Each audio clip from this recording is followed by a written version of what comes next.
United States, Joe Biden. Thank you very much.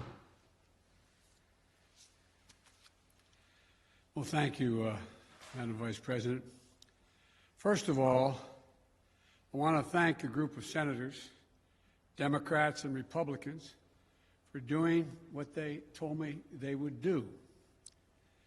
The death of this legislation was mildly premature, as reported. They said they're willing to work in a bipartisan manner, and I want to thank them for keeping their word. That's just what they did. After years and years of infrastructure week, we're on the cusp of an infrastructure decade that I truly believe will transform America. As you all know, just a short while ago, the United States Senate passed the Infrastructure Investment and Jobs Act, the very legislation I ran on when I announced my candidacy for the nomination for president. A historic investment in the nation's roads and highways, bridges and transit, and our drinking water systems and broadband, clean energy, environmental cleanup, and making infrastructure more resilient and the climate crisis much more in our minds and how do we deal with it. You know, we're poised once again, and I mean this in a literal sense, to make the same kind of historic investments that have so often made it possible for America to build the future and allow us to outcompete the rest of the world. From building the Erie Canal in the early 1800s, a bipartisan effort, the Transcontinental Railroad, to construction that was constructed during the Civil War, to Dwight Eisenhower's interstate highway system in 1950s, the investments that literally connected our entire nation and fundamentally changed the pattern of life in America, to the public investments that took us to the moon and the discovery of life-saving medicines and vaccines and gave us the internet. America's often had the greatest prosperity and made the most progress when we invest in America itself. And that's what this infrastructure bill does. With overwhelming support from the United States Senate, 69 votes in the Senate, a vote margin bigger than when the interstate highway system passed in the Senate in 1956. It makes key investments that will, one, create millions of good union jobs all across the country, in cities, small towns, rural and tribal communities. America, this is how we truly build back better. This bill is going to put people to work, modernizing our roads and our highways and our bridges so commuters and truckers don't lose time in traffic, saving billions of dollars nationally. Today, up to 10 million homes in America and more than 400,000 schools and child care centers have pipes with lead in them, including for drinking water. This is a clear and present danger to the health of America, particularly to our children's health. This bill is going to put plumbers and pipe fitters to work, replacing all the nation's lead pipes so every child, every American, can turn on a faucet at home or in school and know they're drinking clean water. During remote learning during the pandemic last year, we saw too many families forced to literally sit in their vehicles in a fast food parking lot so their children could get on the internet they couldn't afford and didn't have access to at home. This bill will deliver affordable high-speed internet to every American, a necessity for the 21st century. We'll also see we've seen in the last couple of years the damage done in Texas and other places when transmission lines carrying power were taken down by extreme and unanticipated weather, leaving millions of folks without electricity for weeks and weeks, costing our economy billions and billions of dollars. This bill provides upgrades to our power grid so that more secure and resilient and cleaner energy can be transferred across those wires. Down in New Orleans, I met with the incredible women and men who are in charge of the water system, some of it running on technology that is literally 100 years old. This bill is going to provide opportunities to upgrade their system. It also allows American workers to strengthen our natural infrastructure, like our levees. These are at risk of catastrophic collapse in the face of extreme weather like superstorms, wildfires, droughts, hurricanes, and heat waves. Last week, I stood, and many of you were with me, on the south lawn of the White House with the United Auto Workers and with leaders from the big three automobile companies in America, surrounded by iconic American vehicles that will all be electric and made right here in America in not too distant future. This bill is also going to put IBEW workers, electrical workers, to work installing a truly national network of electric vehicle charging stations that will transform the way we travel and move commerce. And by the way, around those charging stations, you'll see, just like around we put in gas stations on interstate highways, you'll see other industries build up. We have the benefit of significantly reducing pollution from vehicles on our roads. Look, this bill, I believe, will make the most important investment in public transit in American history. When I went to Philadelphia not too long ago for Amtrak's 50th anniversary, I was proud to be able to say that this bill was in the works and that it would be the most important investment in rail since the creation of Amtrak itself. This bill will upgrade railroad tracks so people can get to work and their destinations faster, and will build new lines to get people to more places faster, reducing, I might add, pollution as well. And here's another critical part of the bill. 90% of the jobs created don't require a college degree. You're tired of hearing me say it, I know, but this is a blue-collar blueprint to rebuild America. We're going to do all of this by keeping my commitment. We will not raise taxes by 1 cent on people making less than $400,000 a year. Everyone from union to business leaders to economists, left, right, and center, believe the public investment contained in this bill will generate more jobs, higher productivity, higher growth for our economy over the long term. Forecasters on Wall Street project that over the next 10 years, our economy will expand by trillions of dollars, and it will create an additional 2 million jobs a year beyond what was already projected. Good-paying jobs all around the country. Experts believe that the majority of the bill's benefits will flow to working families. Faster commutes, cleaner water, less expense, available and affordable internet. These are the things that working families need. And last week's job report shows our economy is recovering at a record rate. 934,000 new jobs created in July. It's going to go up and down, but 4 million jobs created since I took office. This bill is going to help make a historic recovery a long-term boom. Folks, above all, this historic investment in infrastructure is what I believe you, the American people, want, what you've been asking for a long, long time. This bill shows that we can work together. I know a lot of people, some sitting in the audience here, didn't think this could happen. This bill is declared dead more often than anyway. That bipartisanship was a thing of the past. From the time I announced my candidacy, about bringing the country together and doing things in a bipartisan way, it was characterized as a relic of an earlier age. As you may well remember, I never believed that, and I still don't. So I want to thank those senators who worked so hard to bring this agreement together. I know it wasn't easy. For the Republicans who supported this bill, you showed a lot of courage. And I want to personally thank you for that. And I've called most of you on the phone to do just that. You have, and no doubt you will, disagree with me on many issues. But where we can agree, we should.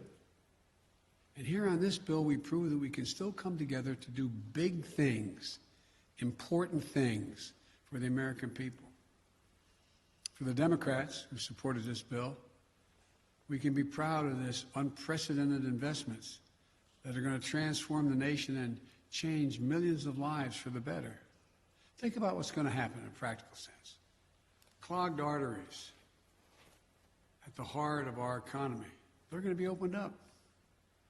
That will reduce transportation costs, reduce commuting costs, and as a result, reduce cost overall for families and businesses. And there's safety provisions being, as I said not long ago, everyone can tell you what the most dangerous intersections in their communities are. There's money in there to deal with those specific needs. Thousands of bridges will be safer and more accessible. And by the way, as you've heard me say before, some bridges are so weak that they couldn't have a fire truck go across it, requiring the fire department to go 10, 12 miles out of the way to get just literally a mile away to put out a fire. Millions of lead pipes carrying drinking water to our homes and schools and daycare centers, they're finally going to be replaced. Never again can we allow what happened in Flint, Michigan, and Jackson, Mississippi. Can never let it happen again. High-speed internet, going to be available and affordable everywhere, to everyone. So farmers nationwide can get the best prices for their products at home and abroad by knowing when to sell. And children in Chicago or Philadelphia never have to again sit in the McDonald's parking lot to do their homework. This is transformational.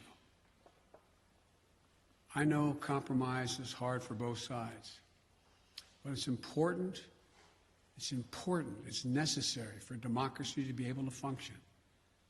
So I want to thank everyone on both sides of the aisle for supporting this bill. Today, we proved that democracy can still work. A lot more work to do. But I want to thank Senate Republican leader Mitch McConnell for supporting this bill. And I want to give special thanks to Senate Majority Leader Chuck Schumer. Your leadership, Chuck, in the Senate was masterful. But look, let's be clear. Work is far from done. The bill now has to go to the House of Representatives, where I look forward to winning its approval. We have to get to work on the next critical piece of my agenda, my Build Back Better plan, making housing more affordable. It's so unaffordable to so many Americans. Providing clean energy tax cuts, including homeowners to make energy efficient improvements in their homes. Bringing down the cost of prescription drugs, making elder care more affordable, and continue to give middle-class families and children a tax break, a tax cut, the one they're receiving now, well-deserved child care and health care. It gives them just a little bit of breathing room. This is a plan that invests in the American people, in their future and their success. And it will be paid for by having the largest corporations, including 55 of them, who didn't pay a single penny in federal income tax, and the super wealthy to begin to pay their fair share. I want you to be able to be millionaires and corporations do incredibly well. But this isn't going to change anything for you. You'll still have your 3 homes. You'll still have whatever you need. And corporations will continue to do well. I have more to say about this later as the Senate continues its work. But today, I'm happy to mark this significant milestone on the road toward making what we all know are long overdue, much needed investments in basic, hard infrastructure of this nation. I truly believe that this bill proves the voice of the people will be heard, and we can all come together to make a difference in people's lives.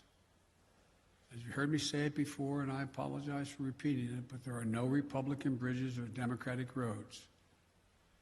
This is a moment that lives beyond the headlines, beyond partisan sound bites, beyond the culture of instant outrage, disinformation, and conflict as entertainment. This is about us doing the real hard work of governing. This is about democracy delivering for the people. This is about winning the future. It's about doing our job. This is about building an economy from the bottom up and the middle out, giving everyone a decent chance at a decent life. And by the way, when the bottom and middle do well, the wealthy do very, very well. Nobody gets hurt. This is what I call governing and government doing its job, ensuring everybody's better off. As I've said many times, and I'll say it again today, we are the United States of America. And there's nothing we can't do if we do it together.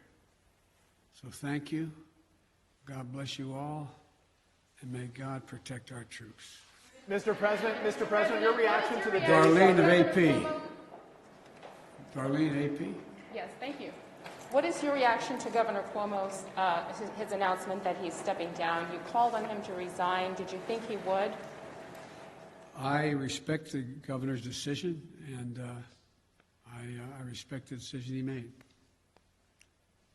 Mr. President, how concerned are you right now about children in schools, given that 94% of children, many of them unable to get vaccinated because they're too young, have now tested positive? What are your concerns, and how concerned are you that schools will not be able to stay open as you've asked for? My concerns are deep, and I'm very concerned. And we all know why. Look, I understand that there are millions of people who decided, adults, who decided not to get vaccinated. And I understand that to badger those folks is not likely to get them to move and get vaccinated. But I also understand that the reason children are becoming infected is because in most cases they live in low vaccination rate states and communities, and they're getting it from unvaccinated adults. That's what's happening. And so my plea is that for those who are not vaccinated, think about it. God willing, the FDA is going to be coming out in a reasonable time frame to say this vaccine is totally safe. We've seen millions of doses around the world, 1 billion doses already. And we know how it's transmitted. And one of the things that I find a little disingenuous, when I suggest that people in zones where there is a high risk wear the mask like you all are doing, I'm told that government should get out of the way and not do that. They don't have authority to do that. And I find it interesting that some of the very people who are saying that, who hold government positions, are people who are threatening that if a school teacher asks a student if they've been vaccinated, or if a principal says that everyone in my school should wear a mask or the school board votes for it, that governor will nullify that. That governor has the authority to say you can't do that. I find that totally counterintuitive and, quite frankly, disingenuous. Do you have presidential powers to intervene in states like Texas and Florida where they are banning mask mandates? I don't believe that I do thus far. We're checking that. But there are on federal workforce I can. And I think that people should understand, seeing little kids, 4, 5, 6 years old, in hospitals on ventilators, and some of them passing, not many, but some of them passing. It's almost, it's just, well, I should not characterize it beyond that.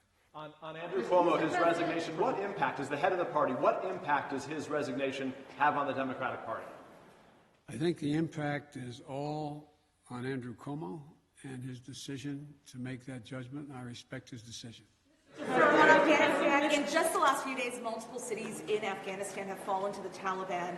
There's irrefutable evidence that a vast majority of those Afghan forces cannot hold ground there. Has your current plan to withdraw U.S. troops changed at all? No. Look, we spent over $1 trillion over 20 years. We trained and equipped with modern equipment over 300,000 Afghan forces. And Afghan leaders have to come together. We lost thousands, lost death and injury thousands of American personnel. They've got to fight for themselves, fight for their nation. The United States, I'll insist we continue to keep the commitments we made of providing close air support, making sure that their Air Force functions and is operable, resupplying their forces with food and equipment, and paying all their salaries. But they've got to want to fight. They have outnumbered the Taliban, and I'm getting daily briefings. I think there's still a possibility. You have a significant new Secretary of Defense, our equivalent of Secretary of Defense in Afghanistan, Bushmullah Khan, who's a serious fighter. I think they're beginning to realize they've got to come together politically at the top, but we're going to continue to keep our commitment. But I do not regret my decision. On this slide, yes, ma'am. Mr. President, on the issue of the infrastructure bill and the work that you have ahead of you now, are you concerned that are you confident that you have the support of all the Democrats on board to get this $3.5 trillion package through? I keep asking you that. I know you do. My mother would say, God love you, dear. Look, I have, as I said, and I'm not referring to you in particular, just overall. I was going over some of the quotes from the moment that I got elected, how my plan was dead. It's the exact same plan I ran on. We'll see. I continue to be an optimist. As I told you, I was once referred to by a doc as a congenital optimist. I think that we can get a significant portion of the, if not all, of the reconciliation bill, the budget they're having the vote-a-thon now. I think over the next month, which is the way it's going to work, they vote on all these amendments, and then they get to the business of seeing how they can make it work and then come back. I know you understand this well, but the public wonders what we're talking about sometimes, and decide exactly what's in that reconciliation bill and how much is going to be spent. I think we will get enough Democrats to vote for it, and I think that the House will eventually put two bills on my desk, one on infrastructure and one on reconciliation. Thank you. Can I ask you about Thank you so much, Mr. President. I'm just sort of turning to the Delta. I'm sorry, go ahead. I'm just turning to the Delta variant for a moment. I wanted to see if, in retrospect, you think your administration put enough mitigation measures in place early enough, and whether you should have perhaps heeded some of the lessons from other countries that had data as early as May and June about how the variant spread. No, we knew how the variant spread, and we know the vaccines prevent the spread. So it's like, a lot of countries didn't have the vaccines that we were able to put together to make sure every single American, we have over 600 million doses of vaccine for Americans. And we've exported over 500 million, we will over 500 million. So we knew what is disappointing is that more people were not willing to take the vaccine. We've done everything in our power. Well, I shouldn't say there's probably more. We will do more. But we continue to try to make the case to the American people who haven't taken the vaccine that it's in your interest, can save your life, and can fundamentally impact on the lives of your children or people you love. Now, one of the things that's happening, as bad as things have gotten, the death rate is 1/50th, or don't hold me to the number, but significantly lower than when I inherited this job, when I inherited the coronavirus pandemic, when I first got elected. So the thing that I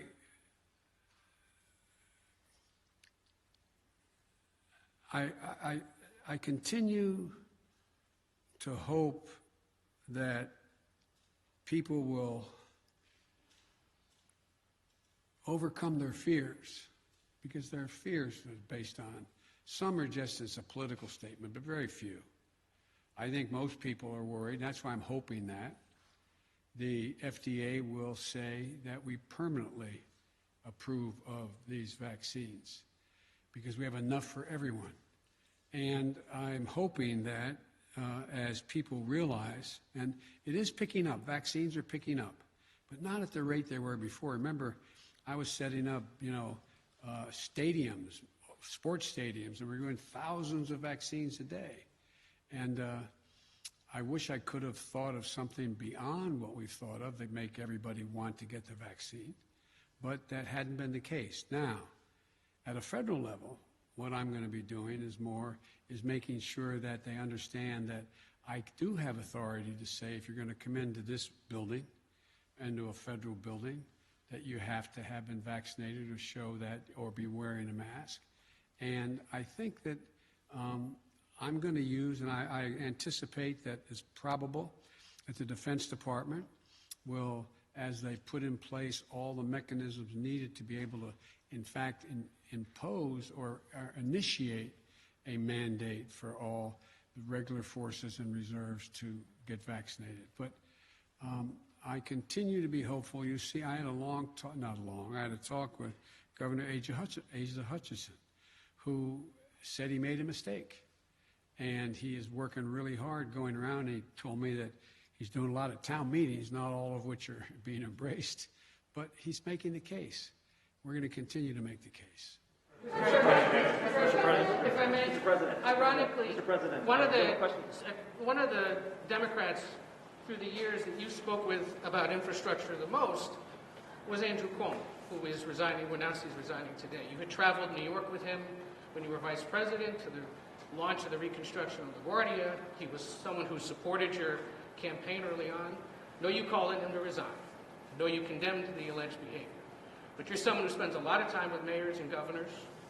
How would you assess his 10 and a half years as governor of the state? In terms of his personal behavior or what he's done as a governor? What he's done as a governor. I thought he's done a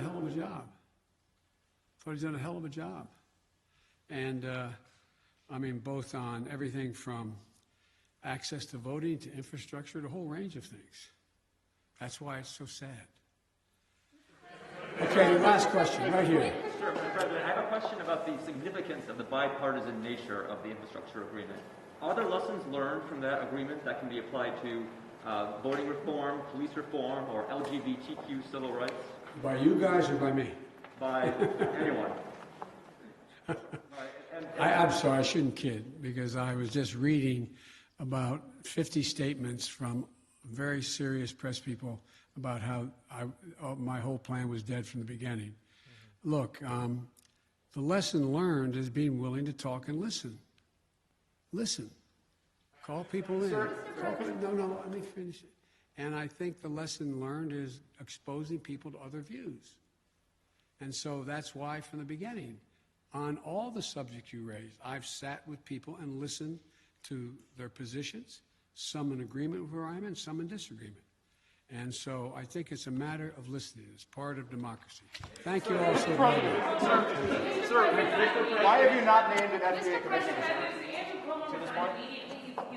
I'm not going to comment any more on Andrew Cuomo. FDA, you haven't named an FDA commissioner? Why have you not yet named an FDA commissioner, sir? Say again? You haven't named an FDA commissioner yet. I was wondering why you haven't found or named a permanent FDA commissioner yet. We're working on that very hard to make sure we get it passed. Yes. Would you like to see? But can I quickly follow up on your comment on Governor Cuomo? Can you really say that he has done a quote hell of a job, that he's accused of sexually harassing women? Look, you asked two different on the questions. job? I asked the substantive, should he remain as governor, is one question. And women should be believed when they make accusations that are able to, on the face of them, make sense and investigate it. They're investigated, and the judgment was made that what they said was correct. That's one thing. The question is, did he do a good job on infrastructure? That was the question. He did. The question was, how did he do as a governor? No, the question was, correct me if I'm wrong. Well, how was he as a governor general? Well, as a governor generally, obviously, Outside of his personal behavior. outside of his personal behavior. Okay. But can you separate the two? Since No, there's I'm laws? not. I was asked a specific question. Okay. I'm trying to answer specifically. What do you want to ask me specifically? Well, Well, I'd like to ask you about infrastructure as well. Given that you have said this is such an urgent bill that needs to be passed, why not have the House take it up immediately for a vote? We'll get it done. I'll get both. Thank you. Mr. President, we'd like to see the FDA speed up approval of the coronavirus vaccine.